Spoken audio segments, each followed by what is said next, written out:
club today, we have the one and only big game James Coleman coming at you live from the great state of New Jersey. Doesn't matter that he's on the move. Always love when James is able to be our pinch hitter, our super sub, and especially love when he breaks down offensive line and the run game for your Jacksonville Jaguars, given that he is the fullback, Florida State former fullback. We'll also dive into the situation in Tennessee. Some things that I've heard, some things I've seen on the timeline. I have some thoughts about the Tennessee Titans. I know this is a Jacksonville Jaguar-centric podcast. I know plenty of you don't want to talk about it, but at the same time, it's kind of funny. It's kind of enjoyable. I also kind of have to defend my friends out there in the media corps up in Nashville. We'll also dive into some other inside the numbers, the data bank. Dan Griffiths won't be able to join us today, but he has sent over plenty of numbers. We're going to dive into that and a whole lot more because Club 904 going up on a Tuesday.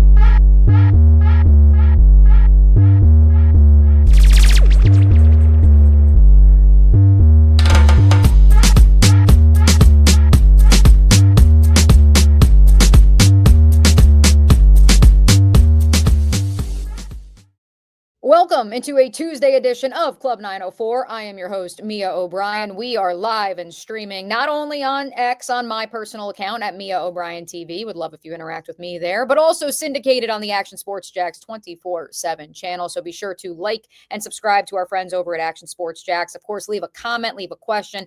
This is an interactive show, and our guest today, he's ready to get interactive. James Coleman, as he joins us now, I think that I have to read your tweet with regards to you being our super sub, hopping on the show today, despite the fact that you are live at a family function up in New Jersey. Before you get a cheesesteak, a slice, and some good Italian, let me say some positive things about Sunshine and the infirmary crew.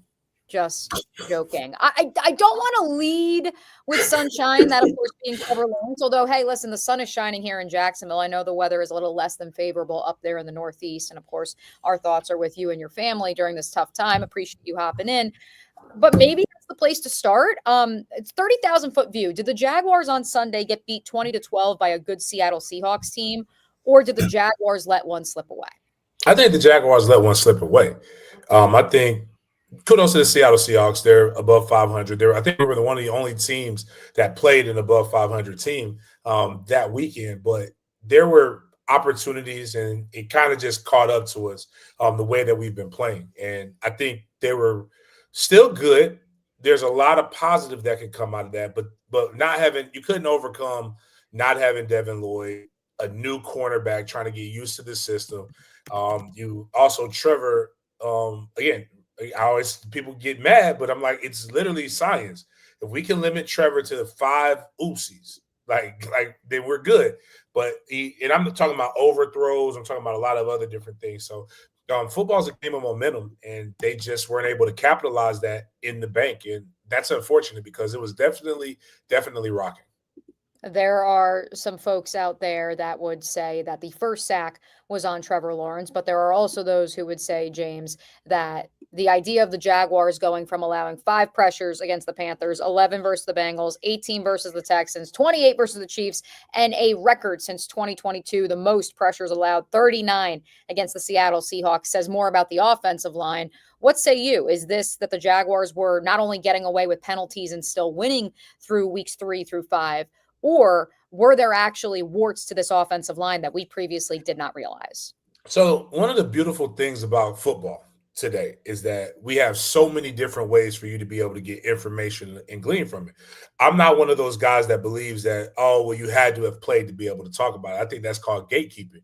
But I do think that what ends up happening is so that we can sound smarter, we don't explain the simplicity of the game. And the guys who are really, really good don't really talk the way that most of the media kind of breaks it down on a day-to-day basis. And so when I give my analysis, I'm not giving, yes, I could get more complicated. I could get into nuance. I'm telling you from just the simplest of the game is, and again, it went viral and a lot of people liked it. Some people didn't. It's called MFer ball. I don't want to cuss on your, say harsh words. I don't know if we're using TV and radio or we got the Dot 2 channel. Yeah, we got the Dot 2. You could say ass, but that's probably where we're gonna toe the line, MFer ball. You throw the ball, or you want to try to go where there's less MFers at. Meaning, if you have an opportunity to get a one-on-one situation, that's great. If you have a situation where there's blown coverage, yeah, even better. We would like that.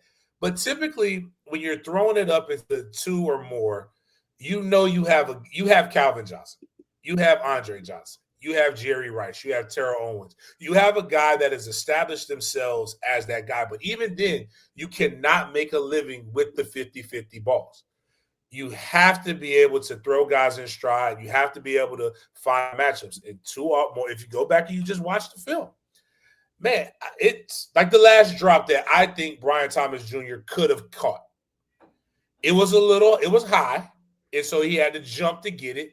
But if you look, there are 3 people converging on him. So imagine a world where you just stand on your bed right now if you're listening to this, or stand in your work chair and jump. And then imagine 3 people coming at you that are with bad intentions while you jump. You might flinch. You might listening might be the baddest of the asses. It might not be. You're Teflon. I get paid.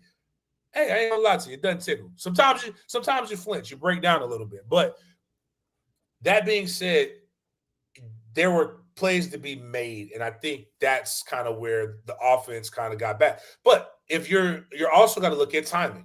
When you get to the back of your drop, if you are able to get to the back of your drop, great quarterbacks know where to go.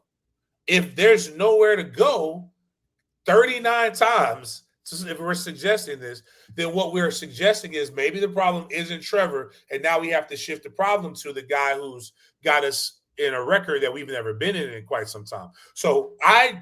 But I'm looking at Liam's body of work. Baker Mayfield seems to figure it out. And then I look at averages of release times. The NFL has shifted to where 3 seconds used to be quick. 4 seconds used to be a lot of time. The NFL is sub 3 seconds, 2.5 on average. It is damn near impossible to get to somebody from it. That's why when you're looking at the 40s, look at the 10-yard splits for D linemen. How many do you see get back there in 2.5 seconds? And that's a straight line. That's not coming at an angle, trying to avoid somebody blocking you. When a quarterback gets to the back of his drop and he does not know where he is going, that is a sign that they don't know what the offense is still. They're still trying to learn it. So when you add a lot of these different things in there and the defense isn't creating the turnovers, giving you more opportunities, I'd actually argue that if the offense was scoring more, it would have been flipped. The defense played well enough for you to be able to win. Right. The offense just didn't capitalize. And there were some times where, you miss a Cam Little. Every level of football, they had a guy make a mistake that just doesn't feel like it was like the Jaguars haven't been like that. Even the loss against the Bengals. Again, I like the joke. They were 18 seconds away from winning that game. They dominated that game. This was the first time that it looked like, okay. Right. But when I'm looking at the NFL this year, it gives you – I'm not traumatized because everybody stinks it up. And that's the point. There's a lot of loose ends because you've given us a ton of fuel for the fire. That is today's Club 904 episode, James. But that is where I want to start with what you just explained. First and foremost, I had a couple Twitter friends telling me that I have a loser mentality by simply saying that the National Football League, this happens. Sometimes you do get your ass beat. Sometimes you just get beat. The Buffalo Bills got beat by the Atlanta Falcons, who I just saw Jordan Schultz is pumping up this morning. And I do think Bijan Robinson is awesome. Who lost to the Carolina Panthers? There it is. And there it is. Do I think the Carolina Panthers are better than the Bills? Hell no. But it's just it happens. It's a game of averages. You can't get bogged down. Right. To be clear, you cannot get bogged down by it. Now, with that said, let's go to the 16 of it all. So let's go to some of the stats that our friend Daniel Griffiths got for us, and let's add James to the stage. There he is. So to your point about Trevor Lawrence and his time to throw, as of right now, Trevor Lawrence, the last 2 weeks, has had more than 3 seconds to throw the ball on average, which is easily the highest number that he's had in quite some time. His current average is 2.75, and James, that's about 24th in the National Football League as of this writing. And so that's why it's very interesting because time to throw could be assessed as your offensive line is giving you plenty of time. And that's a great thing. And Jared Goff in Detroit would certainly tell you that's because his offensive line is great. Or in the case of the Chicago Bears, who I know won on Monday night, the time to throw for Caleb Williams is so large because ultimately he's running around in the pocket and trying to turn something into nothing and maybe holding on to the ball for too long. When you look at these numbers that Griffiths put together for Trevor Lawrence, looking at his first 3 weeks of the 2025 season, a 55.8% completion percentage, 4 touchdowns to 4 picks, compared to the last 3 games, which, yes, I know is a 2-1 record. A 67.3% completion percentage, slightly more total yards per game, 6 touchdowns to 1 interception. Statistically speaking, it looks better than what it was. And I think the level of competition was also significantly raised between weeks 4 through 6. And so what do you decipher with what we've seen in the production department versus what you're seeing with your eyes? Something else that I like, I'm going to say from the stat, and I don't have it. I was looking for it for my show on Monday. I like when they put out the completion chart, the throws chart. The NFL, again, like it or don't like it, the ball is not thrown down the field anywhere near as much as people believe. Nope. Most completions happen behind the line of scrimmage to 5 yards. Now the wide receivers will catch it, keep it moving, and doing things like that. So that's one thing I want to see from Trevor. So I believe his eyes were downfield too much, which leads to getting hit, leads to giving up sacks. When you're going through your progressions low to high, you can get rid of the ball faster. But if you go high to low, if you're looking at him, he's looking up high. When the pressure comes, now you have to look at the pressure. There are no more reads after that. Then I also want to see if what I didn't like is I think he needs a governor. Now, me and Denny used to talk about Blake Bortles. I was going to say, define what a governor is for those who may not have listened to the Sports Den in a previous life. Although DJ Dell just chimed in, homies. So we know fans of the Sports Den are hanging out on Club 904 today. So everybody has a car, I would hope. And your car says it can go 120, 140, 160. Try to floor it. It'll never get to that because every car has a governor on it that stops it about 20 miles per hour or more before it gets to the top. Basically, it locks you in. If you get over that, you can get in trouble. So from a football perspective, we used to say anytime Blake Bortles throws the ball over 25 times, we're in trouble. Mm-hmm. And I'll go another way. When you go and you look at the Seahawks, look how many passing attempts to rushing attempts that they had. 16 of 27 for Sam Darnold, with 8 of those completions to one Jackson Smith-Njigba, compared to 27 of 42 for Trevor Lawrence. Which I believe they had 30 rushing attempts, meaning they were balanced. The Jags had a grand total, if you take out Trevor's 2 scrambles and the 1 design run, the Jags had a grand total of 17 carries compared to 26, including Sam Darnold's 4 carries for the Seattle Seahawks. At 2.8 yards per carry, if I remember correctly, which is close to what the Seahawks had. They did not give up on the run to panic. And when you look at most of the teams in the NFL, there is a balance. Balance creates time of possession. Balance keeps the defense off guard. And also, you can't run play action if you don't play. There ain't no action. So it's a lot of things in those stats that throw me off. And what I mean by that is Trevor is the highest paid employee of the Jacksonville Jaguars. There's nothing we can do about that. But what we can do is not say, because you're the highest paid employee, I need you to go win this game. The NFL is proving to you the quarterback is not necessary to win a game. This game manager thing has people in a blender.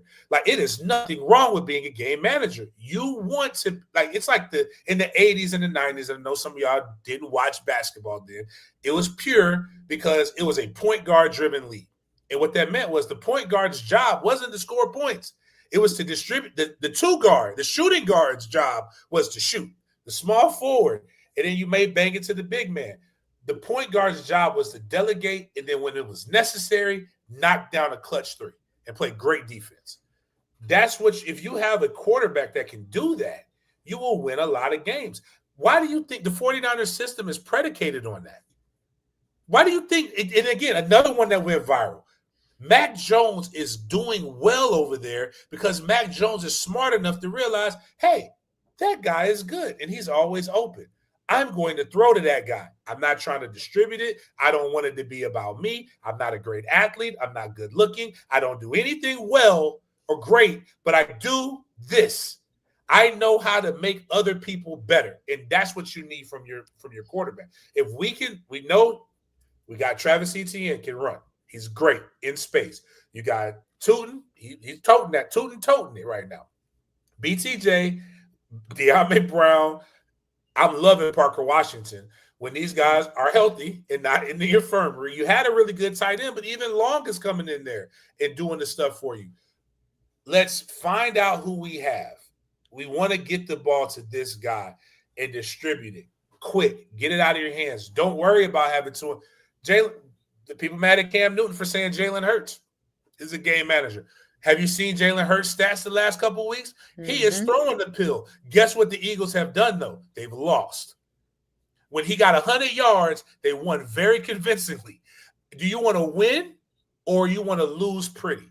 And at this point, as a Jags, I need them to just win. I don't want to look pretty doing nothing because our job is more fun and easier when the Jags are winning. It is an incredible time to be in a sports town when the Jags are good. And I think that's kind of what it comes down to. It's not expecting less. It's being realistic of our expectations.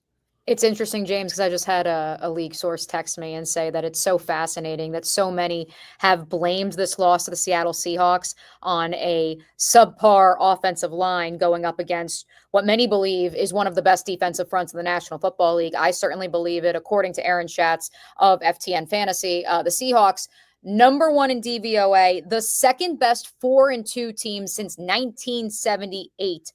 Statistically speaking. Oh, by the way, the Rams, who the Jaguars face this week, are number 9 since 1978. And I think that, to your point, the root of the issue, where this all stems from, I mean, the Medusa heads are the offensive line, and oh my goodness, Walker Little gave up this many pressures, and Patrick McCarry gave up this many pressures. But ultimately, the root of it, to your point, is this idea of balancing the run and the pass and not shying away from the idea of, as DJ Dell puts it, Trevor Lawrence has to be John Stockton. If you made Trevor Lawrence John Stockton, if he was a facilitator and you did not give up on the run, which Liam Cohen said to us on Monday, he probably could have called a couple more in the second half, although he did, and then they got called back due to penalties. If they ran it more, then maybe we are not looking at a situation where the Jaguars are consistently in second and long, third and long, like they were for much of the Doug Peterson era. Yeah.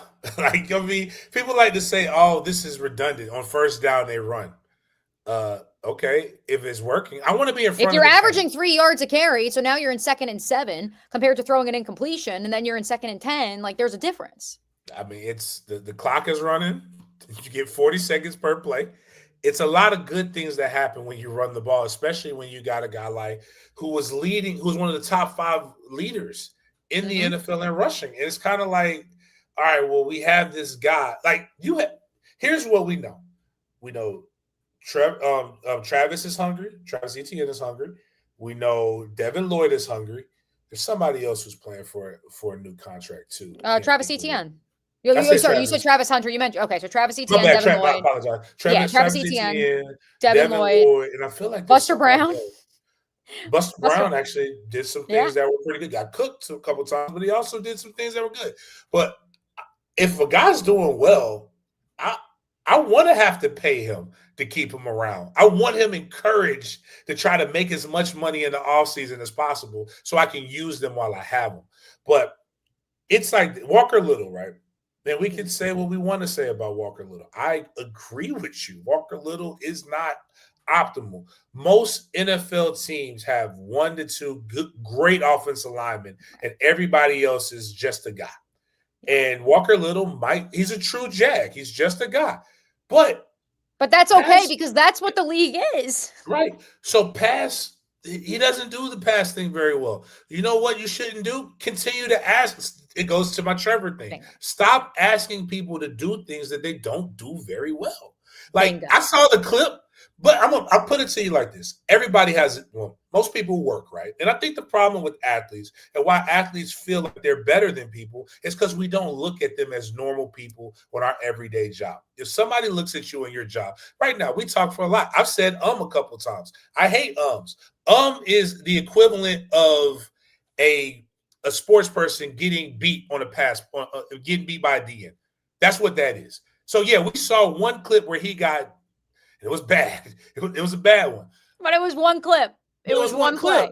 It was one. He did. I can promise you, 53 plays. He didn't get his butt whooped 53 plays. It's a situation where you want to go. It's a league. Everybody in the NFL is supposed to be there. The NFL. I will go back to you guys, and they said you had. Some people said you had a loser mentality. I want to clear this up for people because I said 4-2, and losing a one possession game to one of the best defenses in the league was a loser mentality. The NFL is set up for the majority of the teams to finish. Now it's a 17 game. It's 9-8 or 8-9. That was 7 wins to 9 wins, somewhere in that range. That's where most of the people are going to be. If you're below that, guess what you get to do with the Jags? What we have tons of experience doing. We get to pick top 10 if you're below that. So you're below average. If you're average, you're in the middle picks. Ooh, guess what happens when you win 10 and you're in? You win 10 wins, you are slightly above average, and you're in the playoffs. That means you lost 7 times. So I don't know what you guys think.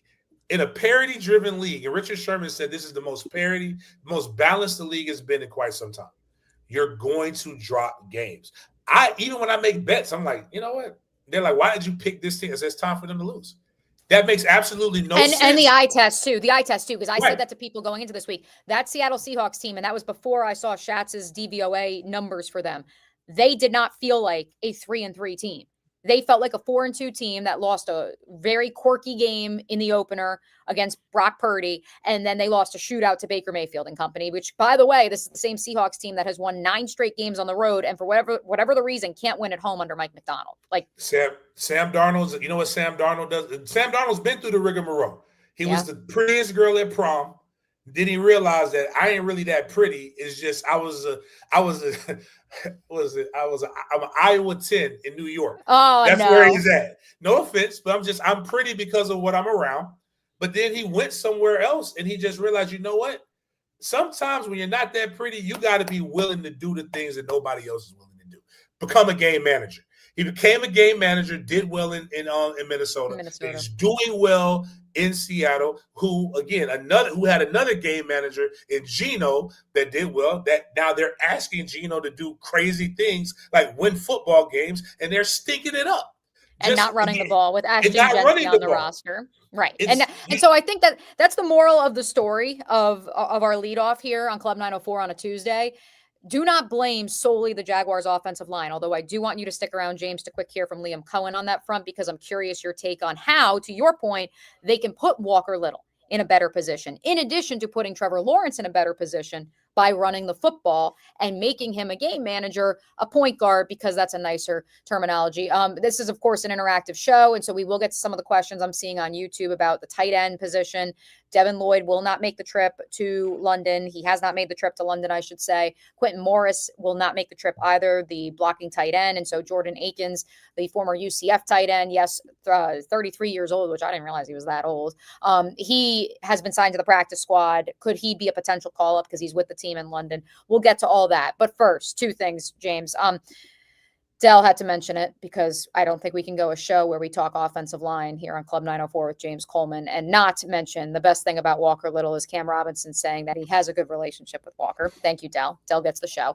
Let's listen to Liam Cohen on the offensive line. I asked him on Monday, James, how you can put Walker Little, how you can put a rookie in Jonah Monheim if Robert Hainsey is not to return on Sunday against the Rams, although he did make the trip to London. How can you put these offensive linemen in better positions? Oh, and by the way, your point about, we want to make the game accessible for all. I don't think anybody does a better job of breaking it down than this next guy. Comparatively to the previous 5 games. Yeah, we had a decent amount of chips on. We still had a lot of chips, and it was more some of the games that when they would stunt, like when you have a chip there and they stunt and twist and game you, the chip's kind of irrelevant at that point when the end that you're trying to chip goes inside and creates penetration. So I think we had a lot of chips on. We just also threw the ball a little bit more than we have been in some of the known dropback situations with how the game kind of got in the second half. There were some really good pockets and some well-protected plays, but it was definitely on us a little bit quicker than it has been. And it's really hard to chip inside with the running back. Like, we do teach those guys, if they're ever going through the line of scrimmage on a check down, to always chip color. Like, if there's ever color exposed, that we want to chip that color and put it back on the offensive lineman, specifically the guards. But it's hard to just say, like, two-jet chip the 3 technique as a runner unless you have a check down that's going through the line of scrimmage. So it's always a balance of how I've been around tackles also that hate chips, that they don't want them because it bothers them knowing that whenever you have like a tight end and a chip alignment, that the end is aware of it, and sometimes they'll use that to their advantage and stun them inside, which did happen a few times yesterday. So it's always finding that balance that you want to try to say, we want to help them, but also we don't want it to become a hindrance in some ways, which it can be. What say you, James, to that explanation? I love that explanation. This is he makes it so accessible for everyone. And I don't want Liam Cohen to like turn into, remember when Brandon Staley was like, oh my God, he's great at the podium. Like, I just truly feel like I learn when I hear from Liam Cohen. I don't think it's a meme. I think he's just a great teacher. I think one of the things about losing, when you have no answers, that's depressing. But when you can actually explain what happened, that means we can fix it. Like, sometimes you're just like, yo, like it gets, but that happens in the NFL. Like, Walker Little is about to go up against a guy that there's absolutely nothing that we could probably. If Jared Verse wants to whoop his behind, he's going to whoop his behind. That's a book. Okay. I'm not saying that because of the Florida State connection. I have seen him. He had 8 pressures. He led the National Football League last week. Do you know who was second, James? I have to note. The man with 2 last names. Yes. Got to be right. No, not 2 last. Caleb Chason was second. No way. Yes, with the Patriots now. He had 7 pressures and Jared Verse had 8. That was the top 2 in pressures in the National Football League for week 6. He is still employed. Look at God. By Mike Vrabel. We're going to circle back to Mike Vrabel later, but continue. So Jared Verse, if he wants to, he can do. So what do the Jags do? What he just talked about. Like, I don't care if Walker Little likes chips or not. Like, you're going to get these baked lays. That's what you're finna get. But what you can do, so the Jaguars' best, in my opinion, their best offensive alignment is 12 personnel. Yes. Like, so 2 tight ends, even though you don't have Strange, the other guy, Long is actually not bad. So when I talk about them, those guys know that the only way that they're going to continue to have a job is to probably be like Cam Scatterbo runs the ball. I'm just not going to know my name when I'm 30, but I'm going to be employed. I just got to, whatever Trevor throws to me, I got to catch. Like, doesn't matter how many people are there, I have to catch it, and they block pretty well. Brian Thomas Jr. on the outside. And again, Parker Washington has that same. That might be who I was trying to think of. Parker Washington is playing like a guy who says, you know what? I like Jacksonville. I want to live here some more. I might not be able to sign the check that they give me, but I'm going to go catch it. And after I catch it, I'm not going down easily. I say that to say is that those 2 tight ends create. There's only 2 ways to go through. You have to bump a gap over. When there is no tight end, you can be in a 5. Which gives you an outside shade, which gives you a closer path for that defensive end to be able to get to Trevor. You add a tight end, they have to either have to go 7, and you have an outside linebacker outside of that, or they go wide 9, and now you create gaps. And that's really what you want, because even if they didn't have a tight end and they went wide 9 just to try to get that leverage because they want to be able to get the speed, you have to put them in a situation where it's taking them longer to get to Trevor. And now Trevor can just drop back, boom, get rid of it, because Verse is coming. They're going to put those games that they talk about. They're going to play those games with the D line, with the D tackles, as well as the defensive ends. You have to play games with fronts. You can also do some things where you can go with 12 personnel. You don't have to make it like Houston, where it's 2 tight ends. You can have the jump tight end or move. You can go tight end with a wing or put them into a fullback depth. Now you've got something where you're loading up one side, helps you in the run game, helps you in the passing game, They got to be able to play the different games to be able to get the ball out of Trevor's hands, or you have to move the pocket. And now that's where you have to ask, does Trevor throw it well enough on the run for me to be able to move the pocket in the manner in which I do? Because he already tends to throw it a little high, and moving the pocket is going to give him a little bit more juice and the opportunity to loft it a little bit more. Which there was an example on Sunday. He had Hunter Long on the run, and he threw it 2 feet in front of Hunter Long. And it looked like a great rollout. And we've been told that Trevor Lawrence on the run, getting outside the pocket, that is where he succeeded at Clemson. That is where this offensive staff believes he can have success. But when you're throwing it 2 feet away from the receiver and you're making what should be a quote unquote layup more difficult for him, then that puts everybody in a bind, especially the offensive operation, because then that's an incompletion. And once again, you're facing 2nd and long or 3rd and long. Let's hit a couple questions, James, before we get you out of here. This is from the Insurance Dan. What do you think about Jordan Akins, or Akins? I always mispronounce that one. UCF, sorry. Love you guys. Charge on. 33 years old, 70% catch rate, 11.1 yards per catch is better than Johnny Munt. Kevin O'Connell once upon a time said that Johnny Munt is the best tight end 3 in the National Football League. With Brenton Strange's injury, he moves up the depth chart. With Quentin Morris's injury, he certainly moves up the depth chart. So while I think that Jordan will be active on Sunday just because they're depleted at the position, I don't know if they're going to be throwing it to him a ton. What say you? I don't know. I don't think not even going to bother with that one. Not going to bother. Again, I love that. I absolutely love that people know tight end 3. Yeah. I like nobody knew who I was when I was in New Orleans. There was nobody was that big of a fan to know me in New Orleans. So, but I love it. But to the key, I think that Long kind of proved himself. He has to step into the Brenton role. He stepped into that Brenton role, and then another guy could be there to be able to. Did we lose James? There we go. They're going to get 7. I don't think they're going to get 7 catches or 7 targets. I think Long and then BTJ, they've got to figure out a way to get BTJ the 10 targets a game that he needs. That's what he needs to be that guy. And then I like that Travis is finally getting to that. I make a catch, I make a guy miss, and then I get upfield. He's like you're starting to see him feel comfortable. The game is slowing down, but I think they do need the guy that is going to catch the tough catch. He's the again, if we go back to the basketball reference, we need the power forward. That's the ugly crashing boards. He's your Alonzo Mourning. That's what we need. We need Alonzo Mourning from the Miami Heat. Yes, he's going to get dunked on. Yes, he's going to get posters, and his son is going to be like, Dad, everybody picks on me because all you do is get dunked on. But he's also going to get you a key critical block. He's going to get a key putback. That's what we need our tight ends to be. I think there's an argument to be made that in 12 personnel, because Travis Hunter has only learned the slot, that he would not be on the field. And so maybe that's where they've gone away from 12 personnel. But that we don't have enough time to dive into that. You drafted him to at second. There's nothing we can do to get that money back. Put him in positions to win. Like, I don't care about. Just tell him to go run a go route. Yeah. Can you say to him? Can you say just like go run and like go play the X and just run a go route?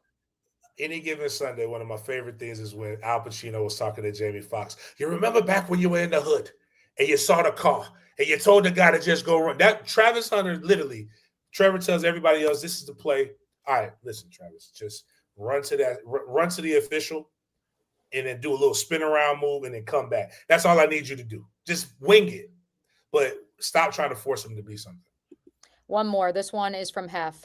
Why aren't they stressing more punch from Walker Little? I watched his tape from 23 and 24. It was all there. What is Sean Sarrett teaching these guys? I'm pretty sure he said, you know what? I don't like that. Don't punch him anymore. Like, don't block that guy. Pinch him, if you will. That works better. Like, it's still like I promise you guys. Like, one coaching in the NFL is about alignment, understanding your matchups, and trying to put guys in the best position to win. It is not about and teaching guys how to watch film. You're really not even teaching them how to watch film as much as you're learning how to watch film from guys who watch thousands of hours of film. You do not go to learn how to kick slide anymore. That is why they drafted you. That is why you are here. I'm telling you, as a guy who's had to hit mutants before, sometimes it's just as simple as that dude was better than you on that play. And the beauty of the game is that sometimes, like, you're walking into a situation where you know Jared Verse is younger, He's stronger. He's faster. And God spilled a lot of talent when he was making him, way more than he gave you. But you got 60 minutes where you got to figure it out. And I got to figure out what I do better against this person. And each week it changes. So it's not as simple as he's not punching. It's not as simple as he's not getting out of his slide fast enough. It's not. It's more complicated and more nuanced. But the simplest form of it is that guy got drafted in the first round for a reason. And I was drafted in the fourth round for a reason. Second round if you're Walker Little. I apologize.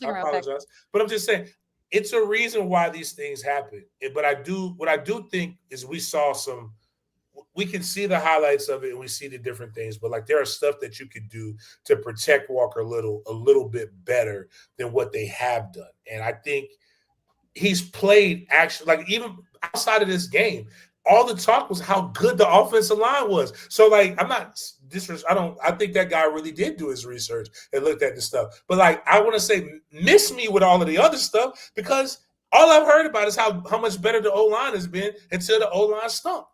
And you know what's going to happen if they do very well against the Rams? We're going to all talk about how great it is to be a Jaguar again.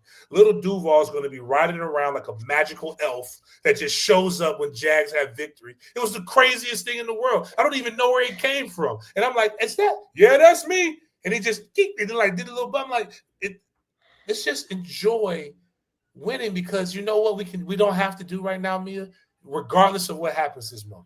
We don't have to talk about the draft in November. No. If they win one game or two, let them win 2 games this month. They do have to face they have the Raiders to start the month of November. So, I mean, it's in Las Vegas, but that bodes well.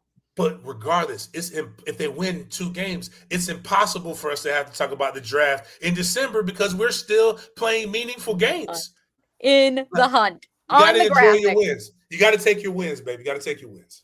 You got to take your wins, and I don't want to hit them with a relax, but just look around the league, folks. Again, the Panthers whipped the Falcons, who just beat the Buffalo Bills, who you all have in the Super Bowl. So, James, you've been extremely gracious with your time. We got to get you on out of here to go find some pumpkin spice, some Italian. Enjoy the time with the family, brother, man. I'm going to hit the Italian place right now and give me some good food, man. As you should. Appreciate you, James Coleman, the one and only. Go check out the Sports Den and all of James's stuff. Go hang out with James over at Sports Den. We hope you hang out with us a little bit more here on Club 904. We're going to dive even more further into the numbers, answer some more questions. And the Last Dance might be one of my favorite Last Dance monologues that we've had so far in the 6-week iteration that is Club 904. Don't go anywhere. Still a whole lot to do here on the Action Sports Jacks 24/7.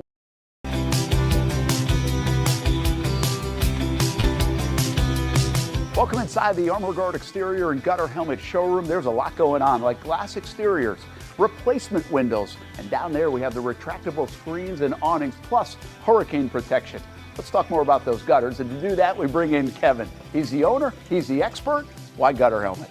Well, Gutter Helmet is truly the only maintenance-free product. It lets the trash and debris go on the ground, the water wraps around and goes inside. Unlike filters, they sit on top of the gutters, and the trash and debris build up on top of filters, which requires maintenance. With Gutter Helmet, we're going to keep you off the ladder, the most dangerous thing in your garage. With Gutter Helmet, you'll never clean your gutters again. So get off the ladder and put on the helmet. Gutter Helmet. Get a free estimate at gutterhelmetofnorthflorida.com. You can also call 904-762-7779 or visit the showroom on St. John's Bluff Road in Jacksonville.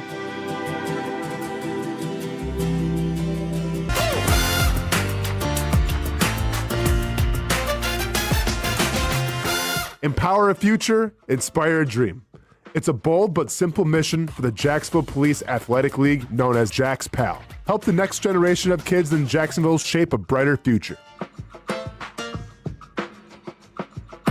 Their after-school programs, teenage leadership programs. There's community outreach. This has been just an awesome opportunity to be out here with my colleagues and do something good for the community. It's really been an interesting opportunity to just see everybody work together in a way that we don't normally in the office. And there's sports.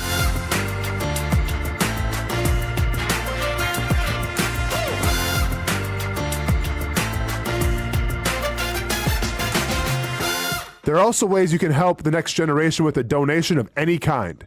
Just visit jaxpal.org to get more information. Empower a future, inspire a dream with Jax Pal. I've been telling you about CGC Water Treatment and Plumbing for a long time now. Their drinking water systems remove up to 99% of contaminants. We've had a Connecticut water softener and drinking water system in our home for more than 7 years. You can see the difference whether you're washing clothes, the dishes, or what I like to do most, fill this up for some coffee every morning, and mostly all day.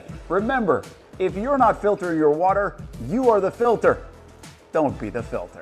Right now, you can get a free Connecticut reverse osmosis system with the purchase of a Connecticut Premier Softener. The experts at CGC Water Treatment and Plumbing will test your water for free and determine your water score. Don't know your water score? CGC will find out and recommend the appropriate Connecticut water treatment solutions so you can improve it. Call 904-552-1242 or visit cgcwater.com. Ask about our 90-day love it or leave it guarantee. CGC Water Treatment and Plumbing, an authorized independent Connecticut dealer. Florida license number CFC 1432579. There's a saying in sports, you can't win them all, but you can win a lot with good folks on your team. Like that one painter, First Coast. It's tough to beat the sun in Florida, so your home fades. It's tough to beat that HOA when they come calling. Beat the sun, beat the HOA with that one painter, First Coast. And it's a good time to do it. Less rain to work around, and painting in mild temperatures is perfect. After all, the paint bonds to the surface so much better. Give that one painter First Coast a call at 904-417-3557 or look them up at first-coast.thatonepainter.com. Fast estimate, guidance on color and HOA requirements, and the highest quality job you'll find anywhere. Be a big winner in your neighborhood with that one painter First Coast on your team.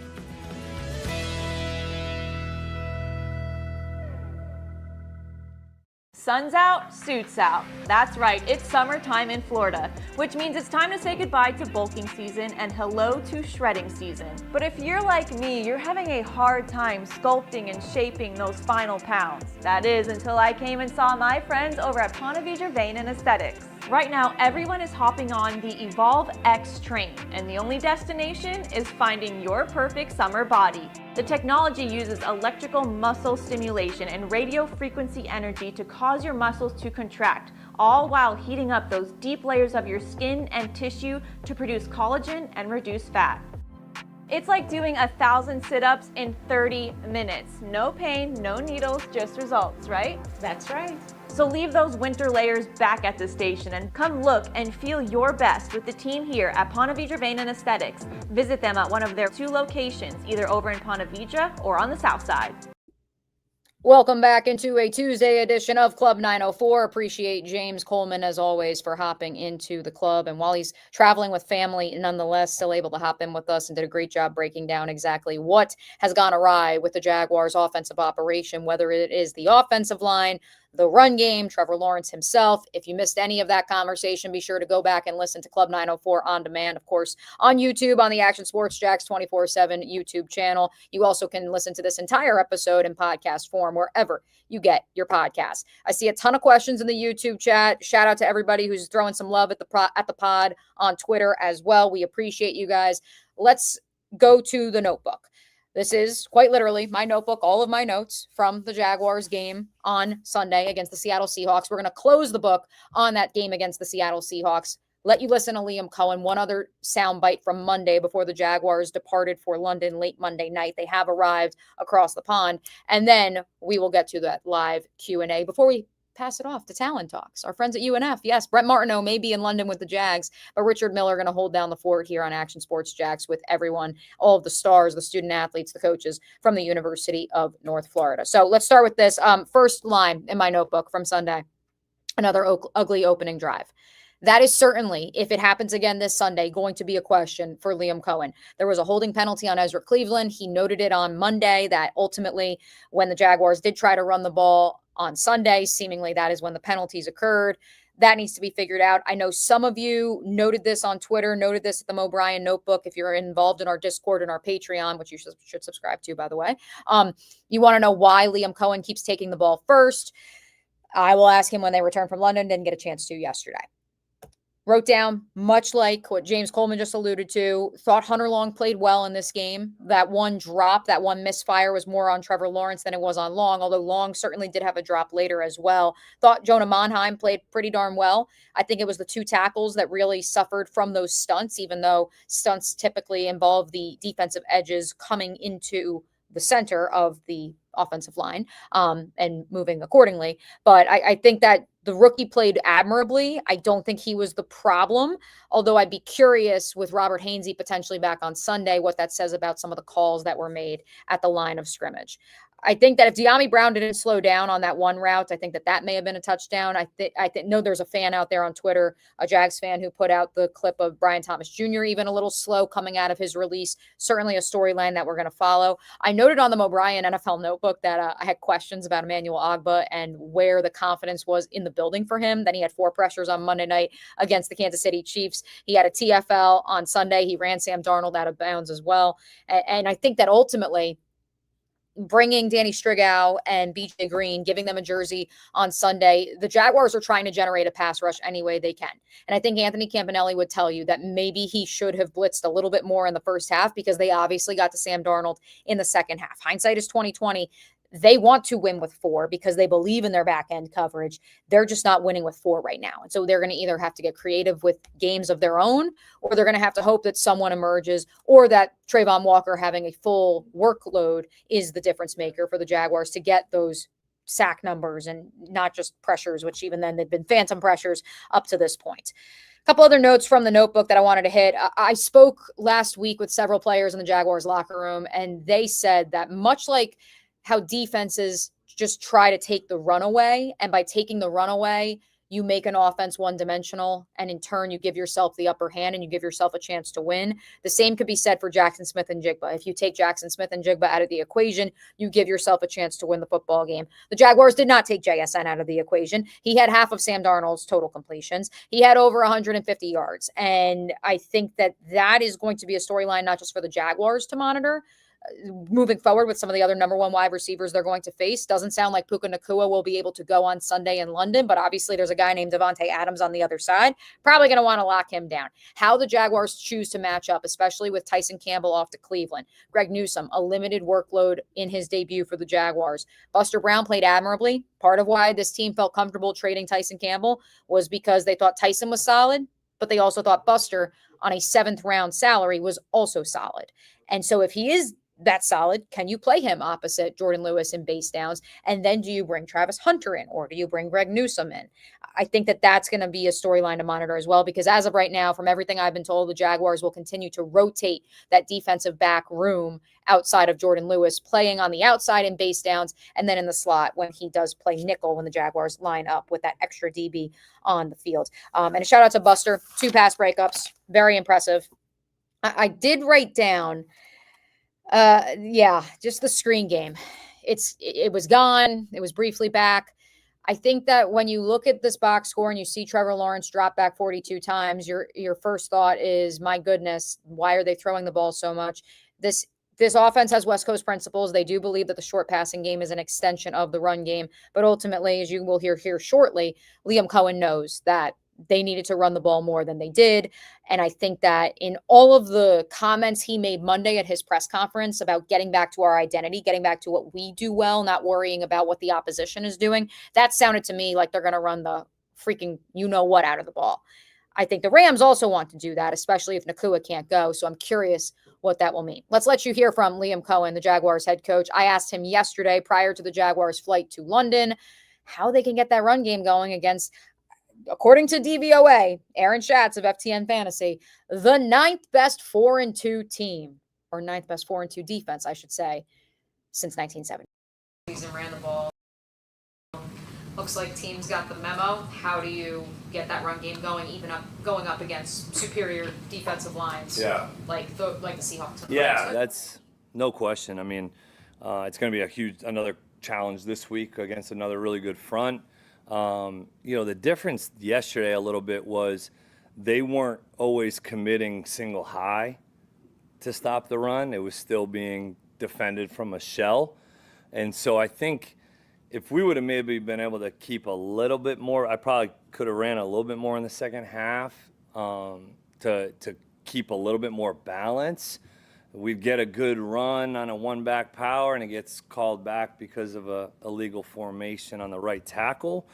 So it's like every time you maybe get into a little bit of a flow, it was continuing to go backwards. So, what we're looking at this week is, okay, what we know our identity to be in terms of the runs that we want to prioritize, really repping the heck out of those to make sure that we're giving these guys the confidence to go rep them in the games, but also we've got to be better on our combinations too. Like Seattle does a nice job of, like, if you're running a double team combination, their D-line did a nice job of like only playing into one of those guys that are trying to block you. So the double team is then almost off, and now they have hands on one, and then your double team, the guy that's trying to go up to the backer, well, he's going up, but now that guy that's blocking him is one-on-one again. And so we just did not execute that stuff. So at the end of the day, I think we just got to look at, all right, what is our balance between under center and gun runs, and making sure that we're balanced there, and also prioritizing what we do best, and also make us the defense stop those things. But we got to go execute it better. Exactly what our friend James Coleman echoed as well. Hit a couple of questions before we get to the last dance. This one's from Brian. It's the news of the day, certainly in Jaguars land, with the team off today after arriving in London earlier this morning. James Gladstone is still making some money moves as of this morning. What do we think the target is, considering what happened on Sunday? Brian is referring to the Jaguars creating additional cap space by restructuring Greg Newsome's the final year of his rookie deal. That freed up even more space to bring the Jaguars to around $12 million to play with ahead of the November 4th trade deadline. Ultimately, much like the rest of the league, my belief and my understanding from speaking with sources around the league is the Jaguars would like to fortify that defensive front. I do know that there are many of you listening to this podcast right now that are worried about the wide receiver position and defensive back and safety because of where does Travis Hunter actually play. Because if he's only playing 50% at both positions, you're creating holes at both positions. Even if Parker Washington, to James's point, is playing out of his mind when he does get the ball, outside of those two drops against the Houston Texans, we're not going to talk about that. So I'm interested if it's not defensive line, but my understanding is that that would be the move. A lot of cap space being created, a lot of void years that have been tacked on to a couple of deals, from Jordan Lewis to De'Ami Brown to now Greg Newsome. And I'm interested what that means long-term for where James Gladstone and this roster are headed financially. Thank you, CW Cook. Jordan Atkins was a free agent in October for a reason. Yeah, I think it's just a quick little Band-Aid, but he can catch the ball. So we like to hear that. All right. It's time for the last dance. Final thoughts before we hand it off to Talent Talks here on the Action Sports Jax 24/7 channel. I know that you don't want to talk about the Titans. I also know that many of you listening out there in Jaguars land are enjoying, laughing, chuckling at the sight of Mike McCoy as the interim head coach, not once but twice when the Tennessee Titans face the Jaguars later this season. I laugh, I smile. I've appreciated my contemporaries on the beat in Nashville's tremendous coverage of this because I lived it, because I lived through Urban Meyer. I was awake for 38 of 42 hours. I know what this is like. I know how they felt yesterday arriving at the facility for what was scheduled to be a 2:30 p.m. Central Standard Time press conference, then not speaking to anyone until 7:30 p.m. Oh, and by the way, when they did finally get to speak to someone, yes, it was their vice president and Chad Brinker of football operations. We'll get to him here in a second. And Mike Borgonzi, who's barely been on the job for 5 minutes, having been hired as the general manager after Rand Carthen's late firing in late January of this year. And the owner was nowhere to be found. And I know a lot's been made about that. People are upset online, that reporters are upset online about Amy Adams Strunk not being present for the deliberations in Nashville yesterday to fire head coach Brian Callahan and his father, the heralded offensive line coach, Bill Callahan, not far behind him in turning in his resignation letter. Shad Khan was on that Zoom call in January. Whether you agreed with his decision to not fire Trent Baalke right off the top or not, I know most of you did not agree with it. He did face the music, even if it was just on a Zoom call. And we criticized him for going on Zoom. Like, we were like, we can't, nothing in person. We hadn't had a firing here in Jacksonville since the Urban Meyer debacle. Shad Khan has been there at every hiring, whether that's for general manager or the head coach, in my 8 years covering this team. But at the very least, he hopped on a Zoom. And the fact that Amy Adams-Strunk did hide somewhere in Texas. I know there's questions about her health, but she was at the Arizona game a few weeks ago, so I think she's doing okay, but hopefully she is indeed. I do not criticize Paul Kuharsky for asking that question at all, because the owner should be there, because this is their fourth firing of two of the major figureheads of that organization, 4 firings in 4 years. I also agree with my contemporary, and, if I may, the O'Brien up there in Nashville, Buck Rising. You should follow him. He does amazing work over at 104.5 The Zone, A to Z Sports, many others. He does a little quick hits of his own too. I agree with Buck that this move was made because they know they are about to get pantsed by Mike Vrabel on Sunday. And that, to me, is, if you're a Jaguars fan, you're licking your lips and you're smiling away, because for once in the last 10 years, you are no longer the most drama-filled team in the AFC South. That, for me, is just so kismet if you're Mike Vrabel. And he took the high road when he was asked about it this morning, and he said, it's not interesting. I'm just focused on the game. But ultimately, I think that Amy Adams-Strunk has a responsibility to a fan base that, oh, by the way, is opening a new stadium in 2027 thanks to taxpayer money. And I think that the Tennessee Titans have no path forward unless they somehow hit on the next coach. By the way, I think it'll be Mike McCarthy, kind of like the Doug Peterson treatment. You just need an adult in the room to kind of settle things down for a young quarterback. And I think that the Jaguars, fans, operation, you should be glad, because I don't know if you got it right. I don't want to be that guy to put words in Shad Khan's mouth, because we know what happened the last time he said he got it right. But at the very least, there may be issues along the offensive line. The penalties are still an issue. But at the very least, you have an operational front office that is transparent and that wants to be forthright with you, give you access, and also not be afraid to call a spade when they are not operating at peak efficiency. We appreciate you guys hanging out with us here on the Action Sports Jax 24/7 channel. Talent Talks is coming up next. Of course, all episodes of Club 904 are available on demand by heading on over to the Action Sports Jax YouTube channel, as well as wherever you get your podcasts. We're going to be back on Thursday with a very special episode. John Shipley and I sit down for a little bit of a state of the team. I'm sure we'll get some Titans jabs in there, because Mike McCoy, folks, look at him. Proud of you. Yeah, it's going to be a lot of fun with Ship and I. 1 o'clock on Thursday, same time, not the same place, as I will be recording that one ahead of time due to some UNF responsibilities, but going to be a great conversation with Ship. Hope you have a great next few days. We will catch you on Thursday.